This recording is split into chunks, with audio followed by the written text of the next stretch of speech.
Hello दोस्तों, मैं रामनिका गांधी, मैं एक होम्योपैथिक विशेषज्ञ हूँ। आज मैं बात करूँगी स्वर्णम। स्वर्णम जो एक मेडिसिन है, यह नसोड के रूप में जाना जाता है। अब यह नसोड क्या होता है? जैसे मॉडर्न साइंस में टीके होते हैं, किसी भी फिक्स कोई बीमारी होती है, उस बीमारी के लिए टीकों का इजाद होता है, लेकिन हमारे होम्योपैथिक में नसोड तैयार होते हैं। और नसोड किससे तैयार होते हैं?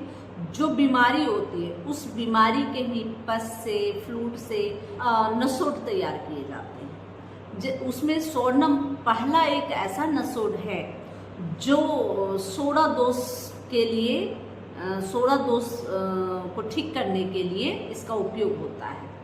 अब जो स्वर्णम है, इसका सबसे पहले खोज डॉक्टर हेनीमैन के द्वारा हुआ और डॉक्टर हेनीमैन ने अपने ही शरीर पे इसका इस्तेमाल करके इस नसोड की खोज की थी और इसके जो खास खास सिम्टम है उसको जाना था।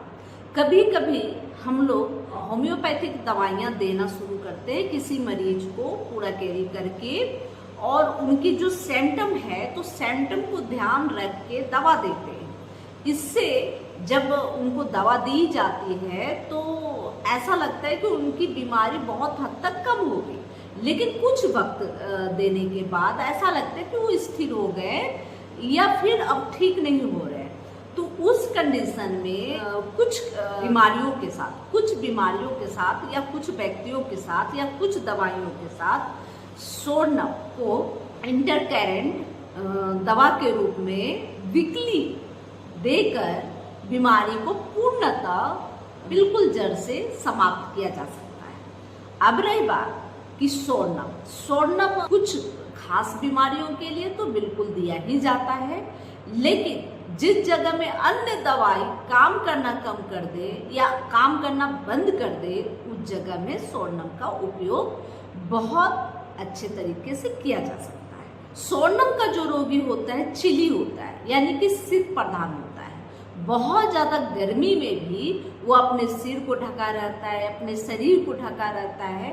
तो इस तरह के अगर कोई व्यक्ति हैं, अगर कोई मरीज होते हैं तो वो स्वर्णम के रोगी हो सकते हैं। सल्फर जो होता है, सल्फर भी सोड़ा दोष के लिए उपयोग में लाया जाता है, स्वर्णम भी लाया जाता है, लेकिन स्वर्णम और सल्फर दोनों में फर्क होता है।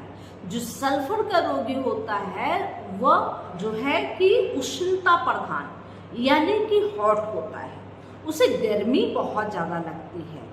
अब स्वर्णम के जो रोगी होते हैं वो चिली होते हैं, ठीक उल्टे सिम्टम मैच करते हैं। अब जो स्वर्णम का रोगी होता है बहुत ही उदास और नीरस होता है, जबकि सल्फर का रोगी होता है बहुत ही चंचल होता है और उसमें आशा बहुत ज़्यादा होती है। मतलब हर चीज़ के लिए वो आशा करता है, उम्मीद रखता है, वो चिंता रहित होता है। ऐसे कंडीशन में जब सल्फर काम नहीं करे, इन सब सिम्टम के विपरीत होने के बावजूद अगर सल्फर काम नहीं करे तो भी स्वर्णम काम करता है। वैसे तो हमारे होम्योपैथिक में यह नियम जरूर है कि सिम्टम मैच करने के बाद ही दवा का प्रयोग करना चाहिए, लेकिन सिम्टम मैच कर रहा है तो दवा काम तो करती है, लेकिन कुछ समय तक काम करके बंद हो जाती है, मतलब फिर आगे ठीक नहीं करती समस्या को। उस जगह में स्वर्णम विपरीत स्थिति में, मतलब सल्फर काम कर रही थी लेकिन अब काम नहीं कर रही है, उस कंडीशन में स्वर्णम, जबकि इसके जो सिम्टम है बिल्कुल विपरीत है, फिर भी यह काम करती है और व्यक्ति को बिल्कुल पूर्णतः स्वस्थ करती है।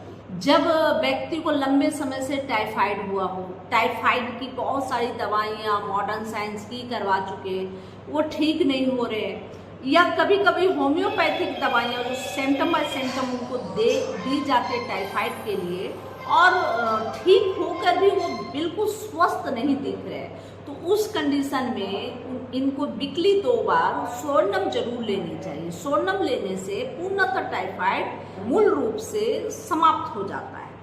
अब रही बात कि डॉक्टर एलन का कहना है कि एक्जिमा एक ऐसी समस्या है, एक्जिमा की आपकी कॉन्स्टिट्यूशनल मेडिसिन चाहे कोई भी हो, एक्जिमा के लिए आपने उसे लिया और एक्जिमा ठीक भी हुआ, आप बिल्कुल सही भी हो रहे हैं, लेकिन फिर से एक्जिमा जैसे ही दवा छोड़े तो एक्जिमा कुछ वक्त के बाद फिर से उभर के आ रहा है। उस कंडीशन में सोनम बहुत अच्छी दवा है एक्जिमा को पूर्णतः ठीक करने के लिए। सोनम का एक विशेष लक्षण यह है कि जब भी सोनम का मरीज बीमार होने वाला होता है, उससे पहले उसे बिल्कुल स्वस्थ अपने आप को समझता है।